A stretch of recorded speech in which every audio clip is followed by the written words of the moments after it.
শ্যামলী পরিবহনের উদ্যোগে আজকে কলকাতা দিল্লি, কলকাতা চেন্নাই, কলকাতা বেঙ্গালুরু, কলকাতা পুরী, কলকাতা বেনারস, এই একটা প্যান ইন্ডিয়া বাস সার্ভিস যা মানুষকে স্বাচ্ছন্দ্য দেবে এবং ট্রেনের ওপর থেকে চাপ কমাবে। দীর্ঘ 50 বছর পর পশ্চিমবঙ্গের রাজনীতিতে একটা মৌলিক পরিবর্তন এসেছে। এই পরিবর্তন স্থবিরতা থেকে গতির লক্ষ্যে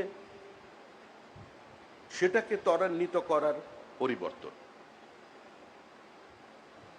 পশ্চিমবঙ্গে 61টা রেলওয়ে প্রজেক্ট আটকে ছিল শুধুমাত্র জমি অধিগ্রহণ করার কারণে। কারণ এর আগে একটা সরকার ছিল যাদের কাছে কোনো কম্প্রিহেন্সিভ ল্যান্ড পলিসি ছিল না। মানুষের জীবনকে আরেকটু স্বাচ্ছন্দ্য দিতে আজকে কোনো ধরনের পদক্ষেপ অতীতে গ্রহণ করা হয়েছিল কিনা সেটা মানুষ বিচার করবেন, সাংবাদিক বন্ধুরা যারা আছেন তারা বিচার করবেন।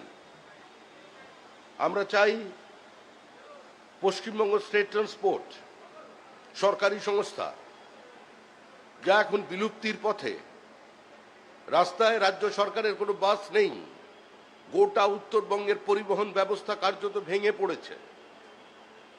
বিভিন্ন জায়গায় যে সমস্ত বাস চলছে তার ইন্স্যুরেন্স পর্যন্ত ফেল হয়ে গেছে। আজকে উত্তরবঙ্গের বিভিন্ন বাস ডিপোর মধ্যে জঙ্গল আছে যেখানে উত্তরবঙ্গের স্টেট বাসগুলো দাঁড়িয়ে আছে।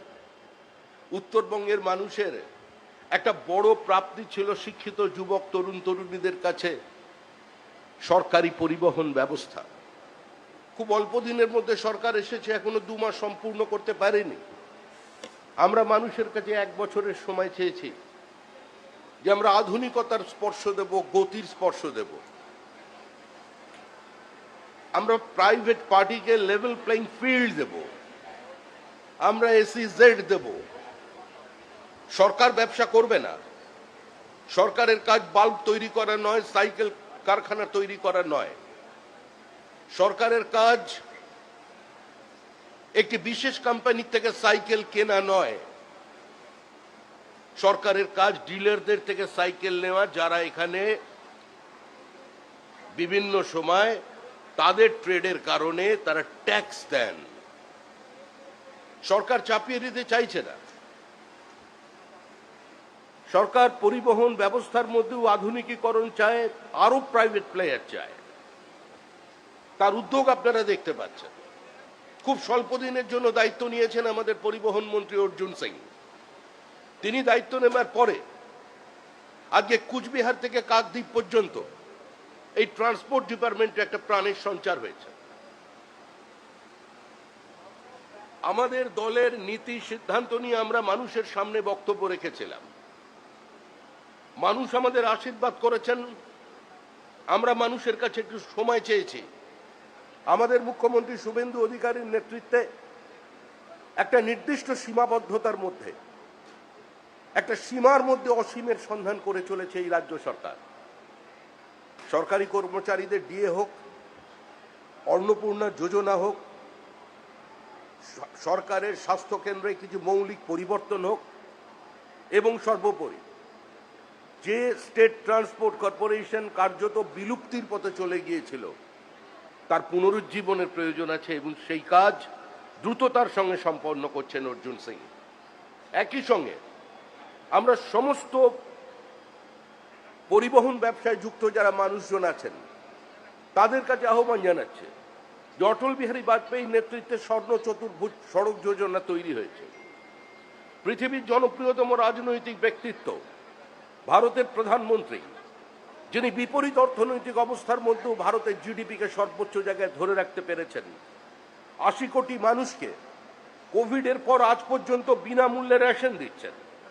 120টা দেশের পাশে দাঁড়িয়ে সাহায্যের হাত বাড়িয়ে দেবার পরেও আজকে পৃথিবীর কাছে বিস্ময়। ভারতীয় অর্থ ব্যবস্থার গতি আজকে ঊর্ধ্বমুখী। একমাত্র আশার কিরণ ভারতবর্ষ। আর সেই গতির সঙ্গে তাল মেলান এবার আর ভারতবর্ষের পার্শ্ববর্তী রাজ্যগুলো আসাম, ত্রিপুরা, বিহার, ওড়িশা আজকে তাদের পরিকাঠামোগত উন্নয়ন হয়েছে। আসামের দিকে তাকান, আর আজকে পশ্চিমবঙ্গ কোন জায়গা থেকে আমরা নিয়েছি। আমাদের একটু সময় দিন, কিন্তু অল্প পরিসরের মতো আমাদের যে প্রচেষ্টা আমাদের পরিবহন মন্ত্রী করে চলেছেন, তার জন্য দলের পক্ষ থেকে তাকে অভিনন্দন জানাচ্ছি। এবং একই সঙ্গে এই উদ্যোক্তাদের যারা আজকে এই পরিষেবা চালু করছেন, আশা করি আপনারা পশ্চিমবঙ্গের মানুষকে স্বাচ্ছন্দ্য দিতে সফল হবেন। ঠিক সময়ে, ঠিক জায়গায়, ঠিক লক্ষ্যে যাত্রীরা পৌঁছবে। চেন্নাইয়ের ভাড়া আমাকে বললেন কিছুটা কম রাখা হয়েছে, কারণ অধিকাংশ মানুষ এখন চেন্নাইগামী। পশ্চিমবঙ্গের স্বাস্থ্য ব্যবস্থার উপরে মানুষের আস্থা নেই, সবাই এখন দক্ষিণপন্থী হয়ে যাচ্ছেন, দক্ষিণ দিকে চলে যাচ্ছেন। তাদেরও আমরা ফেরাতে চাই। পশ্চিমবঙ্গে চিকিৎসার অভাব নেই, পশ্চিমবঙ্গে মেধাবী চিকিৎসকের অভাব নেই, পরিকাঠামোর অভাব নেই। যেটার অভাব ছিল সেটা ইচ্ছা শক্তির। এই রাজ্য আমাদের মুখ্যমন্ত্রী শুভেন্দু অধিকারীর নেতৃত্বে একটা নির্দিষ্ট লক্ষ্যের দিকে এগিয়ে যাচ্ছে। আমরা 1 বছরের মধ্যে সময় চেয়েছি, মানুষের সামনে দৃশ্যমানতায় আসবে এ রাজ্যের শিল্পায়ন। শুধু কারখানা তৈরি নয়, পরিবহন শিল্পে, এমনকি ওয়াটার স্পোর্টসের ক্ষেত্রেও যারা যারা উদ্যোগী আছেন, যারা পশ্চিমবঙ্গের মানুষকে নতুন করে কিছু দিতে পারবেন এবং কর্মসংস্থানের সুযোগ বৃদ্ধি করতে পারবেন, 100 কোটি টাকার উপরে বিনিয়োগ করতে পারবেন। শুধু ক্যাপিটাল ইন্টেন্সিভ ইউনিট নয়, লেবার ইন্টেন্সিভ ইউনিট তৈরি করতে পারবেন। সরকার তাদের সঙ্গে আছে, সরকার তাদের পাশে আছে।